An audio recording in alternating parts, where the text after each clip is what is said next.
Hello ladies and gentlemen, boys and girls, it's your boy 3Light here, and welcome to Boss Rush Island 2. Today we're getting a pretty good score of 143 pops.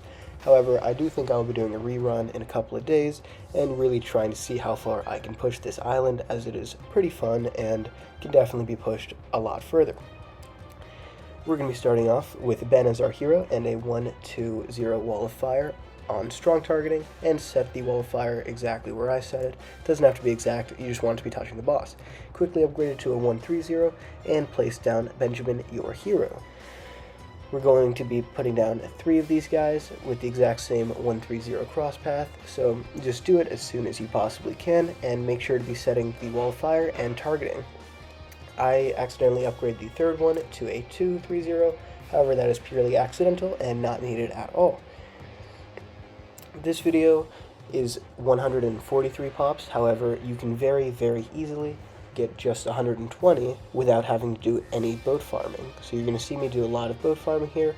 You can ignore those steps and just get ahead onto your 120, and you'll die in the primary immune phase.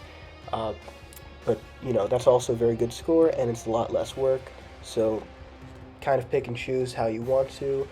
I just want you guys to have a good guide. Anyways, we're going to be getting a 4-0-0 monkey sub on submerge mode, and then getting up a 2-0-4 strong targeted sniper. You're going to see during this magic community, ideally we can break through all of these rocks, however we're not going to. We leave one on accident, and here the sniper's on strong, and we're going to set it to last once we get that big old attack speed boost from leaking life.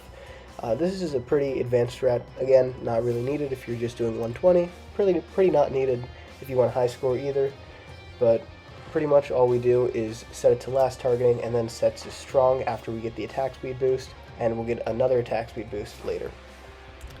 Get down a 4-2-0 wizard monkey and set the wall of fire down in the bottom left, and once we hit up $14,000 or more, we can afford to upgrade it to a tier 5, and you're going to want to set it onto strong targeting.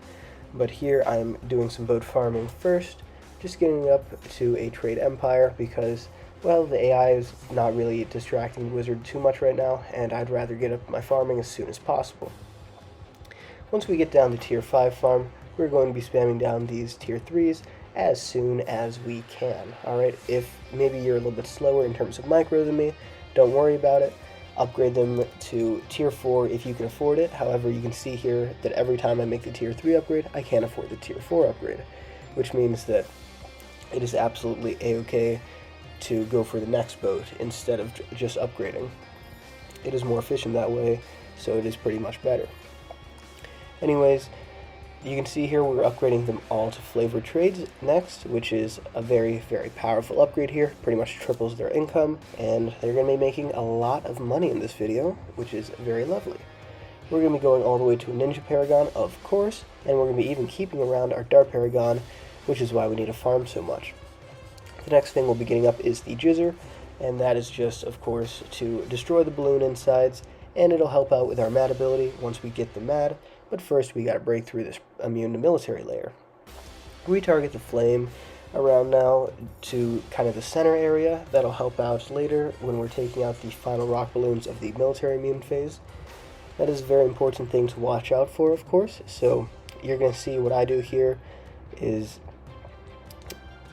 right as the immune to magic phase comes in, I'm holding my mouse over these rock balloons. Okay, there was a couple of rock balloons. Now that they're gone, I can sell them, or I can sell the wizard and buy a mad. After getting up the mad, we're going to be buying 2 crossbow masters. You can do at the top or middle cross path, just make sure to cross path them, and we're putting them on last targeting. Here I'm kind of messing around with where to put the mermonkey, and then I realized this is incredibly stupid because I want boats around them. So we're going to get up a 5-0-2 mermonkey and place down some boats. It is really a question on if you should focus on speed versus placement. The answer is placement, of course. However, I focus on speed here, and so I'm going to be missing 1 boat. You should be able to pretty easily fit 9 boats in the other pond, and of course you should be able to, I think you can fit like 15 or 16 boats in here, but we're going to stop at 20. And in my video, I actually stop at 19, which means I'll buy another one later. Just to get these guys to 003s for now, as we are going to be a little bit tight on money if we keep on spamming them. But anyways, we're going to go for Flying Fortress on Wing Monkey 204 into a 205. This guy is of course going to help get rid of that pesky little immune to primary phase, and we're going to use it in order to take down like the 1 or 2 rock balloons that are going to be blocking our Apex Plasma Master when we buy it. It's kind of really annoying and partially RNG based, so you might leak and you'll end up getting a slightly worse score, in the 130s, but you will very easily hit 120, which is nice. 120 is all but a guarantee, right? Unless you're really dying a lot, and I can't really picture a world where you get under 120, but just make sure you get down your other tier 5s, the tier 5 middle path Dart Monkey, the Super Monkey Fan Club, thank you, and the Ultra Jug are of course very needed in order to build the Apex, and the second that you get to 90 skulls, we are going to be building it. You can see here that unfortunately I do die. I'm sure there's some way to prevent death, and it would be way more efficient than not preventing death, but anyways, in order to upgrade to an Apex Plasma Master, first you must sell the Flying Fortress and the Energizer. So that's what I did, and now that we have it down, just make sure it's on first targeting and upgrade all of your boats to flavored trades and get down another boat in the Energizer spot if you're not yet at 20. We actually have a lot of cash to spare. I kind of overfarmed here, but I say it's better to overfarm than underfarm. It kind of makes it easier to follow along a guide. So we're going to go for all 3 of the tier 5 ninjas. They're going to get a couple of pops here, and yeah, just make sure your dart's on first targeting. We're going to be targeting the Mad down here in order to help out against, just getting everything done a little bit faster. Right, it's not going to be that helpful compared to something like the Dart Paragon, but it's going to just give us a little bit of a speed boost. Now with all of our towers we have remaining, we're going to get up 042 Shinobis, I guess, sabotage supply lines, whatever you call them. And once we are nearing the point where immune to magic phase is over, I think all of our sell value at the moment is about $230,000, which means that now here at 270 we don't really need to farm more, which is very good. However, we do still want to place down some ninjas in order to get a degree 20.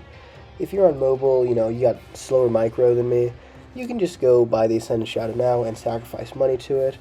But here we're just going to spam as many of these 042s as we possibly can. I am of course missing a ton because I am slow. What can I say? I was playing this on my bed. I am very sick. very, very sick. But whatever. After some point, you're going to want to just buy the Paragon, set it to first targeting. Don't go back to upgrade things, because it's really all about having the Paragon down for a pretty good amount of time. There's not much you can do from here. If you want to, there's a lot of things you could do to improve your score here. For example, if you had gotten a degree 20 Dargon, if other things, but yeah. Pretty much all we can do is set our Dart Paragon to last during the immunity primary phase, and then we'll set it back to first afterwards. I have a Mad down here to just get it over with slightly faster, and then I decide that since the immunity primary phase is about to be over, it's best to spam down some primary towers, as the rest of them will be immune at some point, except for support, but maybe getting a Megalodon would be worth it, but I don't really think of that at the time. And Megalodon's really expensive. These guys are going to do damage now. Well, now. They weren't doing damage a second ago, but now that immune to primary is no longer the thing, it can do damage. Set all of these supporting guys to first targeting. You see, I set it to strong, and it's getting really distracted by the rock balloons that no one really cares about because they will die to the Dart Paragon just by themselves. You don't have to worry about that too much. But yeah, we're just getting down the Archmage, these Desperados, all 3, because they're all very good. And now here I'm getting a little bit worried about all these BADs, so I get down a Sabotage. However, do not get down Sabotage yourself. That's very stupid, as the Ninja Paragon already acts as a Sabotage. Get down, a Glue Monkey, and just keep on DPSing. Alright, you guys know what to do, or if you don't, you're going to just copy exactly what I do. Hope this guide really helps you guys out. Be sure to leave a like, subscribe. I'm sorry it's a little bit late for a tier 2 post, but honestly, for one, I wasn't expecting to post anything. Usually Vadium posts tier 1 and tier 2 before I really feel like doing it, but he didn't, so I decided I should get out a guide for y'all.